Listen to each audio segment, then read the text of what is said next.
Jats are coming! They're coming!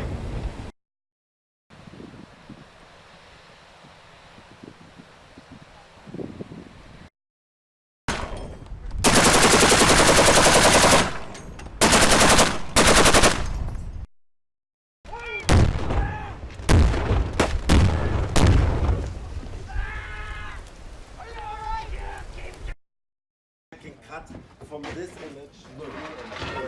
An explosion is too Yeah, I'm doing.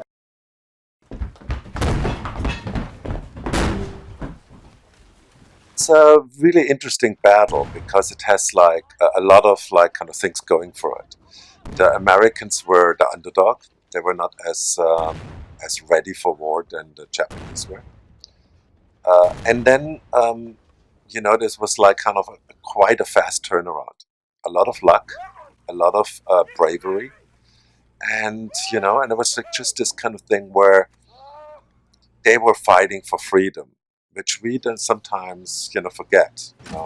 World War II was about freedom, defeating fascism, and fascism was pretty much taking over the world. So it was a very, very scary situation, and pretty much like England and America was the last really Western power standing, and they had to kind of fight for the democracy. We'll like kind of concentrate our story on a very, very brave and daring pilot. He's maybe a little bit too daring, a little bit too brave, a little bit too reckless, and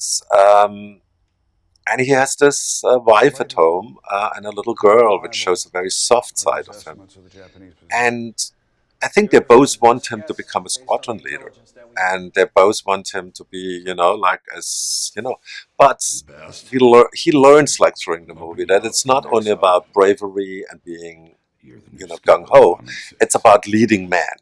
That's like the story with him and his wife, because he like slowly learns, there is more to it than, being brave. Yes, we could have done these cannons also in CGI. It's actually super easy to do it in CGI for these couple of shots, what we used it for. But I said like this has to be real, because it will give the people a certain adrenaline. It's just like kind of, and we do this both on the American and Japanese side, and we use so many of these shots. It's maybe I used more because I had them in real than when I would have done them in CGI, and give you like kind of some sort of, we're like kind of it's not only a game, because these things were loud, and that like kind of also tells the actors how loud they have to speak, etc. It's just it's very, very important. shooting at our guys, sir. It's really, as I said, it's like when you want to balance out story against visual effects. What you really have to do is like you have to first look at your characters, you have to look at your actors, and then like kind of only work with them. Don't ever think about anything else than that.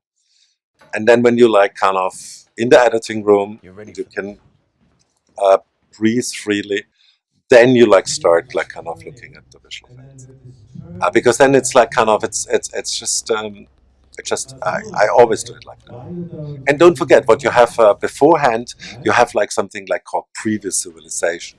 It's pretty much like kind of tells you the whole scene, in a very comic book way, but it's still the scene, and then but you have this in the back of your head, and once in a while show it to them, and they're all like, no, and whatever. But I don't care really about that. I only care about what I see on my monitor, and that's all what I care about. And then later, I care about the rest.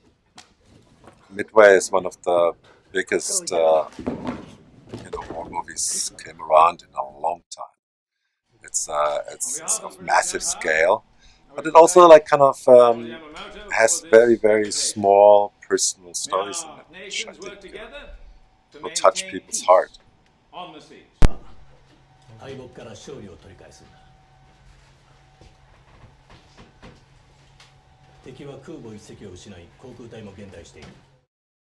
Action!